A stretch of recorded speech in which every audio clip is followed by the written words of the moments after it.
ಸಿದ್ದರಾಮಯ್ಯ ಅವರ ಅವಧಿಯ ಅಭಿವೃದ್ಧಿ ಯಾವತ್ತೂ ಕೂಡ ಆಗಿಲ್ಲ. ಸಿದ್ದರಾಮಯ್ಯ ಕೆಲಸವನ್ನ ಸುವರ್ಣ ಅಕ್ಷರದಲ್ಲಿ ಬರೆದಿಡಬೇಕು ಅಂತ ಹೇಳಿ ಬೆಂಗಳೂರಲ್ಲಿ ಆರ್.ವಿ. ದೇಶಪಾಂಡೆ ಹೇಳಿಕೆಯನ್ನ ಕೂಡ ಕೊಟ್ಟಿದ್ದು, ಮಾಜಿ ಸಿಎಂ ಸಿದ್ದರಾಮಯ್ಯ ಅವರು ಅಂದ್ರೆ ಸಿಎಂ ಆದಂತಹ ಸಂದರ್ಭದಲ್ಲಿ ಮಾಡಿದಂತಹ ಕೆಲಸವನ್ನ ಸುವರ್ಣ ಅಕ್ಷರದಲ್ಲಿ ಬರೆದಿಡುವಂತಹ ಕೆಲಸವನ್ನ ಅವರು ಮಾಡಿದ್ದಾರೆ. ಅವರು ಮಾಡಿದಂತಹ ಕೆಲಸ ಬೇರೆ ಯಾವ ಅವಧಿಯಲ್ಲೂ ಕೂಡ ಆಗಿಲ್ಲ. ನಾವು ಸೋತಿದ್ದು ಕೆಲಸ ಮಾಡಿಲ್ಲ ಅಂತ ಹೇಳಿ ಅಲ್ಲ, ಆದ್ರೆ ಹಿಂದುತ್ವದಿಂದಾಗಿ ನಮಗೆ ಸೋಲಾಯಿತು ಅಂತ ಹೇಳಿದ್ದಾರೆ.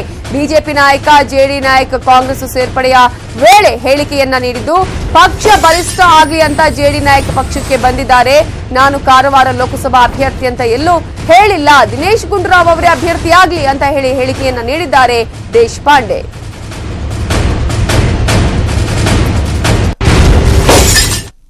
ಸಿದ್ದರಾಮಯ್ಯ ಸರ್ಕಾರದಲ್ಲಿ ಏನು ಅಭಿವೃದ್ಧಿ ಆಯಿತು, ನಾನು ಹಲವಾರು 8 ಸರ್ಕಾರದಲ್ಲಿ ಕೆಲಸ ಮಾಡಿದ್ದೀನಿ ಮಂತ್ರಿಯಾಗಿ. ಏನು ಕೆಲಸ ಅದು ಇತಿಹಾಸದಲ್ಲಿ, ರಾಜ ಇತಿಹಾಸದಲ್ಲಿ ಸುವರ್ಣಾಕ್ಷರದಿಂದ ಬರಿಬೇಕು. ಹಲವಾರು ಬಡವರ ಕಾರ್ಯಕ್ರಮ ಬಂದು, ಆದರೆ ಈ ಹಿಂದುತ್ವ ಗಾಳಿ ಮತ್ತು ಕೆಲವು ಸಮಸ್ಯೆಯಿಂದ ನಮ್ಗೆ ಸೋಲಾಯ್ತು ವಿನ ಅಭಿವೃದ್ಧಿ ಮಾಡಿಲ್ಲ ಅಂತಲ್ಲ. ಅದು ಬಡವರ ಪರವಾಗಿ, ರೈತ ಪರವಾಗಿ, ಕೂಲಿಕಾರ ಪರವಾಗಿ, ಮಹಿಳೆಯರ ಪರವಾಗಿ ಕಾರ್ಯಕ್ರಮ ಮಾಡಿಲ್ಲ ಅಂತಲ್ಲ. ಜೆಡಿ ನಾಯಕಂತ ನಾಯಕರು ಇವತ್ತು ಅವ್ರ ಸ್ನೇಹಿತರ ಜೊತೆ ಕಾಂಗ್ರೆಸ್ನಲ್ಲಿ ಬಂದಿದ್ದಾರೆ. ಅದು ಹೆಚ್ಚಿನ ಶಕ್ತಿ ಆ ಭಾಗದಲ್ಲಿ ಕಾಂಗ್ರೆಸ್ ಪಕ್ಷಕ್ಕೆ ಬರ್ತದೆ ನಾನು ಭಾವಿಸ್ತೇನೆ. ಮತ್ತು ಎಲ್ಲರೂ ಒಕ್ಕಡದಿಂದ ಇವತ್ತು ಪ್ರಯತ್ನ ಮಾಡಿ ಲೋಕಸಭಾ ಚುನಾವಣೆ ಗೆಲ್ಲುವುದು ನಮ್ಮ ಕ್ಷೇತ್ರ, ಅದೇ ನಮ್ಮ ಒಂದು ಗುರಿ.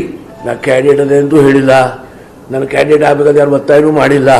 ನಮ್ಮ ಪಕ್ಷದಲ್ಲಿ ಇದು ನಿರ್ಣಯ ಆಗಿಲ್ಲ. ಅಲ್ಟಿಮೇಟ್ಲಿ ನಮ್ಮ ಪಾರ್ಟಿಯಿಂದ ಯಾರು ಕ್ಯಾಂಡಿಡೇಟ್ ಆಗಬೇಕದು ನಮ್ಮ ಹೈಕಮಾಂಡ್ ಡಿಸೈಡ್ ಮಾಡ್ತೀವಿ. ಎರಡನೇದು, ಜೆ ಡಿ ನಾಯಕರು ಪಕ್ಷದಲ್ಲಿ ಬರಬೇಕಂತ ಹಲವಾರು ತಿಂಗಳಿಂದ